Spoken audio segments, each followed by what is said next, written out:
What's the worst financial decision you have ever made or seen someone make? My mother-in-law, who has worked in 33 years, has no income besides a tiny bit of disability for her autistic daughter. Applied for and was approved for a $15,000 limit credit card from her bank. Maxed it out really quickly after spending thousands ordering shitty Christmas gifts for people from magazines that are extremely expensive. Also used it to buy 5 packs of cigarettes every 2 or 3 days. Also spending upwards of $300 a month on bird food for outdoor birds, because her birds are the last joy she has.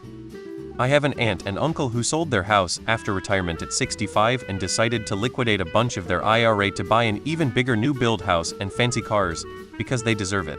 They pretend everything's fine all the time, but I noticed they both got jobs, and from what they were saying before this move, I doubt it's because they wanted to work. Their son says they are flat broke and pretending they are not. A man co-signing for a 2020 Audi A5 for a person he knew 2 days yep. She didn't pay, and took off with the car due called for weeks crying.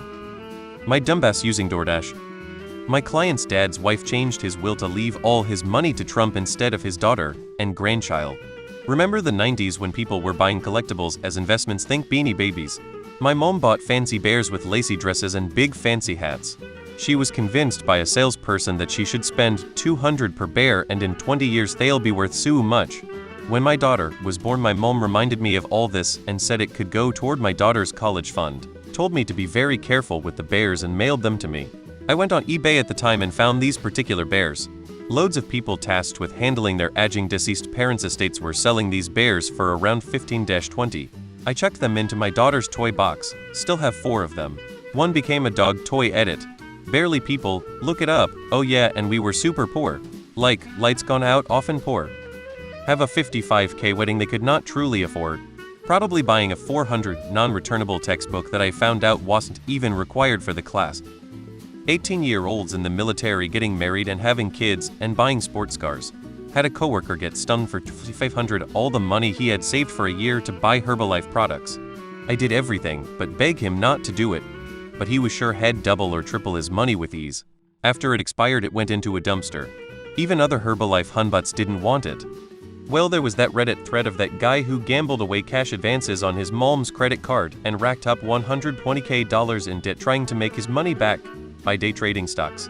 That was pretty bad.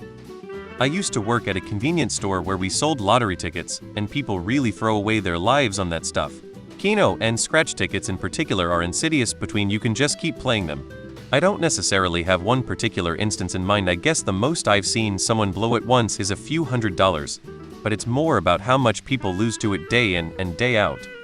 Back in the day, I was buying a car and waiting for the sales rep to return. The guy in the booth next to me was arguing with his wife because he wanted the H2 with every fucking thing possible included, and it was only $1,600 a month for 84 months. I remember her crying about how they couldn't afford it, but he blew her off and still got it. I personally think buying a house was the best and worst financial decision I've made. Best because the equity has gone up exponentially and you can borrow into that or think of it as a retirement plan. Worst because it's a constant worry to manage. Had a friend who lost her life savings to a romance scam. Everyone was telling her, it's a romance scam. Life coaching. There are people who spend literally thousands of dollars because they think hiring the right life coach is going to lead to this transfer of prosperity and spiritual abundance. I've seen coaches who charge thousands of dollars teaching you magic so that you can cast spells that your future will yield more money. Life-ruining debt for placebo interventions. It never fails to shock me. Ex-friend.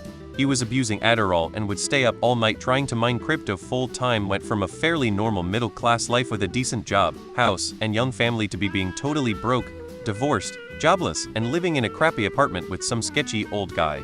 We ended our friendship when I caught him trying to Venmo himself money from my phone. Start to finish probably took him 3 months to ruin his life.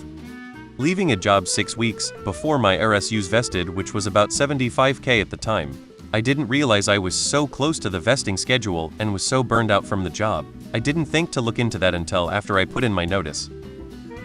My dad told me his not buying property in 2008 during the recession.